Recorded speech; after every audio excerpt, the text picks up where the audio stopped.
Closed captioning of this program is brought to you by Yamaha on the water. This is my Yamaha. What kind of Yamaha are you? It doesn't matter whether you're fishing in 100-degree temperature where it's really hot or -20 or -30. I think a key element is to be comfortable so that you're not under stress and you can concentrate on fishing. When it comes to ice fishing, traditionally, anglers have made huts because it does get so cold on the open ice because the wind chill factor really increases. The only problem with these huts is that they're heavy. They're made out of wood and metal combinations, and once you get them set into a location, most fishermen don't like to move them. So you're not really able to move around and follow the fish when the fish move. The other problem is, over the last week or so, we've had very cold temperatures and then very mild, like 10 above. In fact, yesterday we had up to 4 or 5 inches of water on the ice, and a lot of huts have now frozen in. These heavier huts. So it's a real problem because anglers have to take them off the ice by a certain date. So what I've found over the years, that having a portable hut like this one, whether you want to fish as a family and maybe use a 2- or 3-man hut, or a single portable hut like this, it really gives you the versatility of walking around. Now this morning we probably have about -2 to -5 air temperature, and I'm dressed properly so I'm quite warm. But if it got really cold, I have a heater under here that's very portable, and by simply moving the arms of this hut forward, I can enclose it completely. If it's really cold out, this hut has flaps, which because it's so cold I have them pulled out. These flaps, you actually set the portable hut down, and then you unzip the front of it and you pack snow all around the base to totally seal it to keep warm. And that's of course when you would use your portable heater.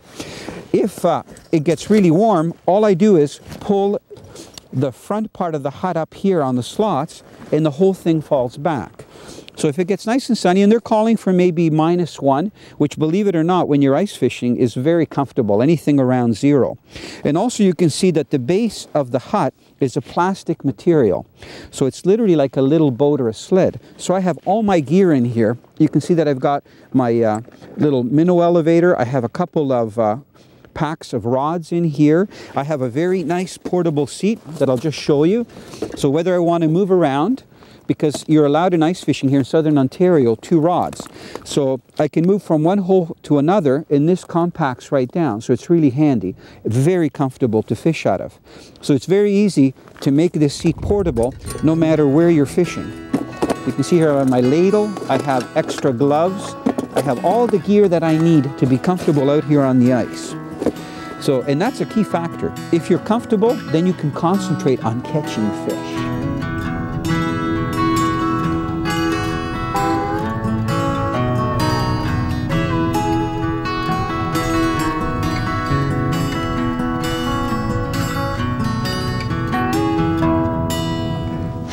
Now the technique that I use when I'm ice fishing is kind of like when you're big game fishing. I pull up on the fish and then reel down to pick up my line instead of just sitting in one spot and reeling the line. So I'm pulling up, reel down. And I'm kind of going slow here because these guys fight pretty hard on 8-pound test. This guy's way over at an angle. I haven't seen him yet. So this is the critical part where you got to go slow.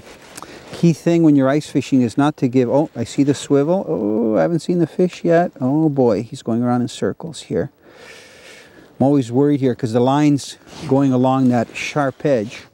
Oh, there's a bubble, air bubble just came up. Oh, just got to look at it.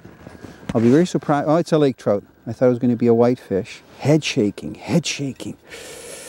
See, I'm trying to give the line as much flexibility. Come on.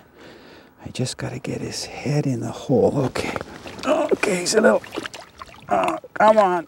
A lot of fishermen will use a gaff when they're fishing for whitefish and lake trout.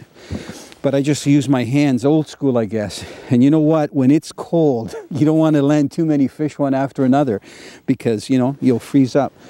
Now, there's a nice lake trout. And you know what? I've got one whitefish. I'm hoping to get my limit of whitefish. This lake trout isn't too big, so it's going to be a good eater. And I don't see a fin clip. So this is probably a natural reproduction. You can see the adipose is there. The anal fin is there, the 2 pelvis fins, and then the 2 pectorals at the front and the dorsal. And I'm guessing that this fish is about 3.5 to 4 pounds, probably 21 to 23 inches long. And he hit that jig. Here, hold it up so you can see it. See that nice foxy jig? hooked right in the roof of the mouth. The advantage of using the single hook is that you usually get a very good hook set with the single hook. So there's the jig again. And I'll tell you, if you like to ice fish, I'm just going to move this lake trout over. If you like to ice fish, these jigs are amazing. All you do is shake them like this, right on the bottom, just like that. And it looks like a minnow feeding, you can see. They've got them weighted just right, so when you lift up, there's more weight at the head where the eye is, and that tail just comes up in the air like that. So it looks like a minnow that's actually feeding, and the fish come up. In this case, I lifted the jig right up to get it up high. Beautiful. Nice lake trout. Okay, I'm going to get my line down, and time to warm up my hands.